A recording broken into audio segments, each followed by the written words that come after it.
this in early January 2021, and it's that time of the year where people start talking about getting the January blues, that time in January where a lot of things culminate to create more of a risk of falling into depression or feeling low or feeling anxious. We've just been through the Christmas period where we were with family and there may have been emotional flare-ups or breakups. This is a time of the year where divorces tend to escalate. We're approaching a period of having to pay taxes, so there's stress around that. There is also the stress of all the financial issues around having spent lots of money on Christmas and that kind of stuff. Not to mention limited amount of light that many of us are getting. It's the winter months. We've also got the lockdowns and the worries about what's going on in the news. This could be a really high risk phase now for many of us to fall into mental health issues, especially if we haven't been exercising and taking care of ourselves.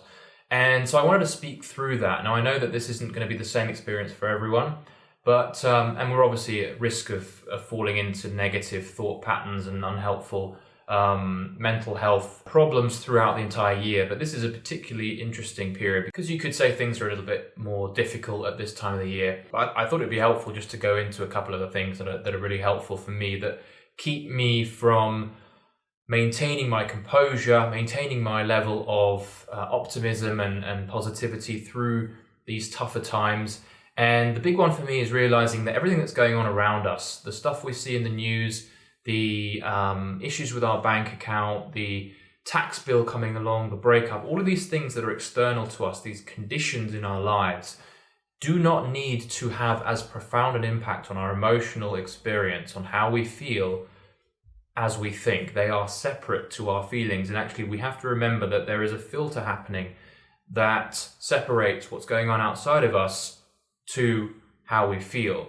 And that filter is the way we think. It is the way we perceive our environment. So what I'm saying is that the things that are happening around us, as bad and as ugly and as scary as they seem, we do not need to let that stuff come into us and negatively affect how we feel. We don't need to experience endless amounts of anxiety or depression depending on what's happening in your world. This is where you get the victim mentality of, this is happening to me, this is a bad situation, this is a bad environment, and so I'm going to feel bad about this. You don't need to be in that situation because it's all about how you interpret what's going on. I'm not going to go into a huge amount of depth on this for this particular video, but in simple terms, how we see what's going on around us determines how we experience our reality. And so in that sense, we are able at every step of the way, we're able to create our own experience of reality. We don't need to see all this stuff as terrible and serious and really bad, because that's going to affect us. Okay, so we do to the degree that we're able to manage our thoughts and to let go of unhelpful thinking, we do have the ability to influence our experience, and we can make our experience more optimistic, more positive, more creative, more resourceful, more present through how we filter the stuff coming in from the outside. Okay, so things will, bad things in quotes could and will happen to us as we go through life, but how we respond to those things is what makes all the difference. The things themselves are just forms of data. If you think about it really logically, everything that's going on around us is just data that hasn't got labels attached to them until you put the label yourself on them. So if you see something terrible happening in the news over there, it's just data, but you see it on the news and CNN interprets it for you sometimes, and it says this is a terrible thing that's happening. And you say to yourself, oh my God, this is so terrible. I can't believe this is going on. Life is really bad and this is really serious. And of course you feel terrible and you feel tight and constricted because of how you interpret what's going on. That's not going to help you. That's going to add to your sense of depression, your sense of frustration and worry. So know that you have a degree of control in all this, and quite a lot, in that you don't need to buy into the negative, scary thinking that comes out of your interpretation of these things. You can let go of the thoughts that don't help you and get back to focusing on the things you do have control of, things that you can change in your life, the things like good habits that you can work away slowly, step by step, to improve your situation. That's really the core of everything that I wanted to really share in this video, because everything kind of comes down to thought and interpretation. As you've seen in so many of the things that I share, a lot of this is down to how you see things, and you have this amazing power at your disposal to be able to see things for what they really are, which is labelless data and form and material that's out there that doesn't need to have your judgment applied to it. As soon as we apply judgment on things, and as soon as we resist what's happening out there in the real world, we create suffering for ourselves.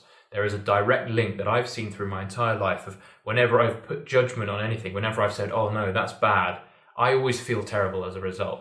So understanding that dynamic is going to be one of the most powerful things you can do and incorporate into your life to make you feel better more regularly, more often, regardless of what's going on in your life.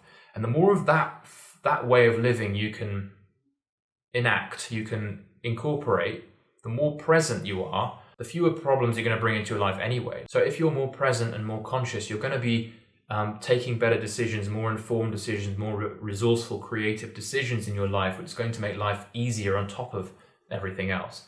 So if you are feeling low, just to sort of wrap up this video, if you find yourself feeling low at any point this month or whenever it is in the year for you, know that feeling of resistance and negativity and depression is created from within. You are creating a layer of thought perception that is skewing what is actually happening in such a way that you respond in suffering. So just understanding that alone is going to help you find relief. Just seeing that that's what's happening, that's the dynamic at play, it's going to help you. Just by seeing that, you're going to let go of the seriousness of the whole thing and you'll find relief in that. But also at the same time, if you feel negative, just know that it's not showing you that there's something wrong with you. This has been really big for me over my life as well. If I feel fear, if I feel anger, if I feel depressed, when I feel those things, know that it's not an indication of there's something being wrong with you. It's an indication of your state of mind in that moment. And it just means that if you feel anxious, you've got anxious thoughts. If you feel depressed, you've got depressing thoughts at that time. And the way through that is to realize it. The way through it is to let go of it and not to buy into the seriousness of these thoughts and to just let the next thought come by, the next thought come by. And in doing that, you start to find relief. You start to become more conscious with what's going on around you, and you can get back to what you were doing. You can get back to playing the game of life and finding relief through the whole process. That's about as much as I want to say on this.